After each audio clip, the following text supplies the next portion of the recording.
ஆழ்வார் என் பெருமானார் ஜெய திருவே சரணம். ஆண்டார் திருவே சரணம். ஒருத்தி மகனாய் பெற்று ஓரிருவன் ஒருத்தி மகனாய் ஒளித்தவர்கள் சரிக்கினான் நானாண்டிட்டான் தீங்கு நடித்த கருத்தை பிடிப்பித்து கஞ்சன் வைத்து நெல்பெரு என்று நெடுமாலை உன்னை அர்ச்சித்து வந்தோம் வலைத்தடையாகில் சித்தக்கவும் செல்வவும் சேவகவும் யாம்பாரி வருத்தமும் தீண்டு மகிழ்ந்தோர் பாபாய். திருப்பாவை பாசனம் 25. திவ்ய தேசம் திருக்கணபுரம் சௌரி பெருமாள். Why திருக்கணபுரம் சூஸ் பண்ணியிருக்கா? ஏன்னா பஞ்சகிருஷ்ணாரண்ய சேத்திரத்தில் அது ஒன்று வைகுண்ட கீழவாசல். ஆனால் மிச்ச நாள் கிருஷ்ணாரண்ய சேத்திரத்தில் அந்த நாட்டில் ஒன்று சூஸ் பண்ணிக்கலாம்.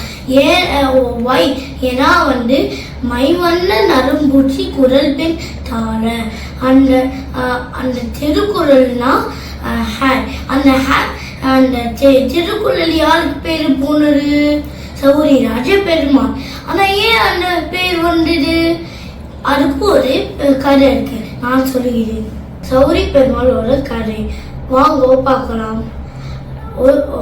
ஒரு நாள் பட்டர் இருந்தார். அந்த பட்டர் கைங்கிட்ட போன பொண்ணுக்கு மாலை கொடுக்கிறார். பெருமாள் மாலையை கொடுக்கிறார். செய்தி ராஜாவால் செய்தி வந்து அதனால் அந்த கைங்கரி பண்ணி பொண்ணு மாலையை எடுத்து ராஜாவுக்கு போட்டுடுறார். ராஜா ஒரு முடி இருந்ததை பார்த்தாராம். அது யாரோட முடின்னு பட்டர் கிட்ட கேட்டாராம். பட்டர் என்ன சொல்லினா அது பெருமாள் முடியாதான் இருக்கும். நாளைக்கு ராஜா சொல்லினா நாளைக்கு பார்க்குறேன், அப்போ முடியலன்னா உன்னை தண்டிப்பேன் என்று சொல்லினாலாம். என்று போயிட்டாலாம். பட்டர் ரொம்ப ரொம்ப வேண்டி பண்ணினாலாம். அதுக்கப்புறம் அடுத்த நாள் சன்னதி திறக்கும் போது முடி இருந்ததான். அதனால ராஜா கிட்ட சொல்லி இல்லை முடியாதுன்னா வரேன்னு சொல்லிட்டு ராஜாவே இழுத்து போட்டு ஒரே ஒரு சொட்டு ரத்தம் வந்துடும். அதான் ஐதீகம். அதனாலதான் சௌரி ராஜ பெருமாள்னு பேர் போனது. திருமங்கையாழ்வார் சௌரி பெருமாளை கண்ணனா பாவிச்சு பாசுரத்தை பாடியிருக்கார். அது என்ன பாசுரம்னா தந்தை காலில் விருங்குற அப்படின்னா கப்ஸு செயின்ஸ்லாம் உண்டு போடுது கிருஷ்ணருக்கு. எப்போ கிருஷ்ணர் பிறக்கும் போது. அடுத்த பாசனத்தில் பலராமனுக்கு தம்பி பாடியிருக்காரு. ஆண்டாள் நாச்சியார் அதான் ஒரே பாசனத்தில் சொல்லியிருக்கார். ஒருத்தி மகனாய் பிரிந்து ஒரு இரவில் ஒருத்தி மகனாய் ஒழித்தவர்கள் அதான் சொல்லியிருக்கார். தேவகி வசுதேவன் பேர செல்வமே கோபாலா யசோட நந்தபாலா. இப்படிலாம் கண்டினியூஷனாக பாட்டு ஒன்று இருக்கு. அடுத்த லைனில் ஆண்டாள் நாச்சியார் என்ன சொல்லியிருக்கான்னா தீங்கு நினைத்த அந்த தீங்கு நினைத்த யாரு? கஞ்சன். அந்த கஞ்சன் யாரு? கம்சன் கண்ணன மேலே அசைக அபசாரம்.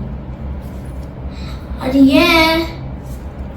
கண்டாலே பிடிக்கலையா, கேட்டாலே பிடிக்கலையா, அதனால ஒருத்தரா அம்பி அழிக்க ட்ரை பண்றான். ஆனா முடியலையா சின்ன வரைக்கும். அதனால கஞ்சனுக்கு நெருப்பென நின்று நெடுமாலை. அந்த நெடுமாலை யாரு? நம்ம கிருஷ்ணர் தான். நம்மகழ்வாள் மாலை நன்னில் என்கிற பாசுரத்துல வினை தீக்கிறார் என்று சொல்லினார். அதே மாதிரி திருக்கணபுரம் சௌரி பெருமாளும் வினை தீக்கிறார். அதுக்கு என்ன காரணம்னு வாங்க பார்க்கலாம். அரையர் திருக்கணபுரத்தில் இருந்தார். மன்னவன் ஒரு கோயிலா வால்ஸை போய் அடிக்கிறார். ஒரு நாள் திருக்கணபுரத்துக்கு வந்தாராம். திருக்கணபுரம் அழிச்சு நிற்கலாம். அதுக்கப்புறம் அரையர் சொல்லினா பெருமாள் அம்புலாம் பொம்மையா அந்த அம்பு அப்படியேதான் இருக்குமா வராதான்னு சொல்லிடலாம். அதுக்கப்புறம் கையில் இருக்கிற தராத்தை வந்து தூக்கி வீசினானா. அது வந்து ரைட் போல இருக்கு. இப்போவும் அந்த பெருமாள் திருக்கணபுரம் சௌரிராஜ பெருமாள் கோயிலில் அந்த ரைட் போல ஒரு மார்க் இருக்கும். அதான் வந்து ஐடிக்கும் கலைக்கு வாங்கணும். அதுக்கப்புறம் பெருமாள் பார்த்த உடனே எல்லா அம்பும் தூக்கிட்டு மன்னவன் மேலே போட்டுட்டாங்க. அதனால மன்னவன் வந்து அழிச்சிட்டாங்க. இப்படிதான் வினை தீர்க்கிறார். இப்போ நெக்ஸ்ட் லைன்ல ஆண்டாள் நாச்சியார் வருத்தமும் தீண்டு மகிழ்ந்தேயோ என்பாவாய். நம்மால் ஒரு என்ன சொல்றான்னா, மரணமானால் வைகுண்ட கொடுக்கும் பிரான் திருக்கணபுர பாசரத்தை குறிக்கிறார். இப்போ நம்ம லிங்க் பண்ணியாச்சு. இப்போ என்ன பார்க்க போறோம்னா திவ்ய தேச ஒரு பெருமைகள்.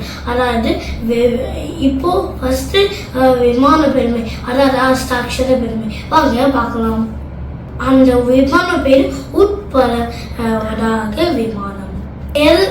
எல்லா ஊர்லயும் நம்ம விமானம் பார்க்கலாம், பெருமாளுடைய விமானம். ஆனா ஒரே ஒரு ஆனா எந்த ஊர்ல பார்க்க முடியாது? திருக்கணபுரம் பெருமாள். திருக்கணபுரம் ஏன்? ஏன்னா வந்து 4 செவறுகள் அருமாச்சிருக்கு. அதோட ஷேரை கூட பார்க்க முடியாது. ஆனா வந்து திருக்கணபுரம் பெருமாள் கோவில் பின்னாடி திருமங்கை ஆழ்வார் சன்னதி இருக்கும். அந்த திருமங்கை ஆழ்வார் சன்னதி ரொம்ப கொஞ்சமா பார்க்கலாம். அதையே ரொம்ப கொஞ்சமா பார்க்க முடியும். ஏன்னா வந்து இதே இடத்துலதான் இந்த 8 எழுத்துக்கள், அதாவது ஓம் நமோ நாராயணா என்று இங்கதான் சொல்லியிருக்காரு நம்ம திருமங்கை ஆழ்வார். இப்ப நான் விமான பெருமை பார்த்தது விபீஷனுக்கு பெருமை.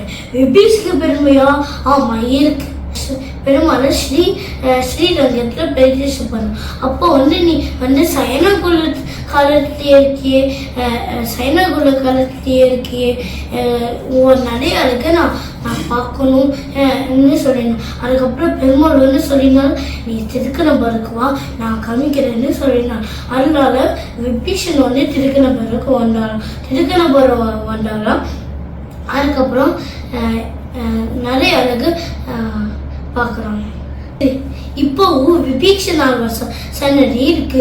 அதில் வந்து எவ்ரி அமாவாசையும் 4 கையால் தூக்கி நோ பலாக்கம் நோ படிகள் சாத்தம். எவ்ரி அமாவாசை திருக்கணபுரம் பெருமாள் வந்து கைத்தற சேவையில் வந்து நடந்து போய் விபீஷன் ஆழ்வார் சன்னதிக்கு போய் அப்படியே திரும்பலாம். அந்த கண்கோல காட்சியை பார்க்கறதுக்கு திருக்கணபுரக்கு வாங்குவோம். அதை பார்க்கணுன்னு எல்லாருக்கும் நான் வேண்டிக்கிறேன். அப்போ நம்ம விபீஷண பெருமையை போகிறோம்.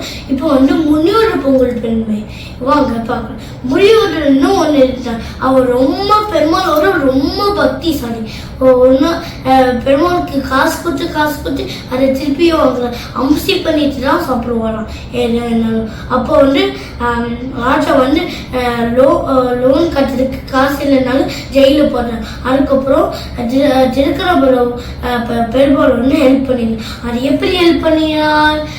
ராஜா ஒரு மனசுல ராஜா தூங்கிட்டு இருக்கும்போது மனசுல என்ன பண்றா, முனியோடுன்னு ஒன்று இருந்தாங்க. அந்த முனியோன்ற வந்து ஜெயிலேருந்து விடணும். அதனால வந்து ரொம்ப வித்தியாசமா இருக்கு. ஆனால் நான் பண்ணுறேன்னு சொல்லிட்டேன். அதனால வந்து எடுத்துடலாம். அதனால ரொம்ப ராத்திரி ஆயிடுச்சா சன்ரீதான் தொடச்சிடும். அதனால வந்து அதுக்கப்புறம் ஆற்றுக்கு வந்த உடனே அப்போ பொங்கல் பண்ணினாலாம். அந்த பொங்கல் ரொம்ப அம்சி பண்ணி காலால விழுந்து க்ளோஸ் ஆயிருக்கு. அதனால வந்து ரொம்ப மனசார வேண்டி வந்து பொங்கலை அம்சி பண்ணிட்டு சாப்பிட்டாங்க.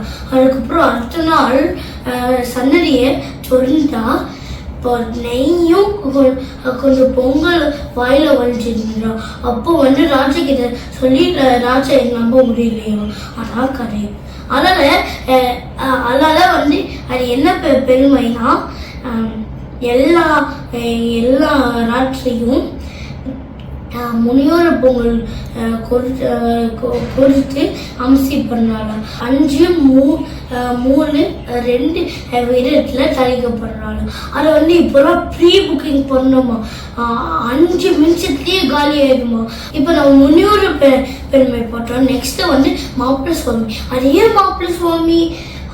ஏன்னா மீனவர்கள் ஒரு பொண்ணு பத்மினி தாயார். அந்த பத்மினி தாயார் ரொம்ப பெருமாளோட பக்தியா இருந்தாங்க. அதனால பெருமாளை கல்யாணம் பண்ணிக்கணும். அதனால கல்யாணம் ஆயிடுச்சு. மாசி மகம் தீபாவளி நடக்கும். அதனால பெருமாள் கடற்கரைக்கு போறோமா. அதனால எல்லா மீனவர்களுக்கும் கூப்பிடலாம் மாப்பிள்ளை சுவாமி என்று கூப்பிடலாம். அதான் இதோட ஹைலைட். சௌரி ராஜ்யத்தில் இருக்கிற பெருமாள் கோயில 6 பெருமைகள் இருக்கு. அது என்ன பெருமைகள்?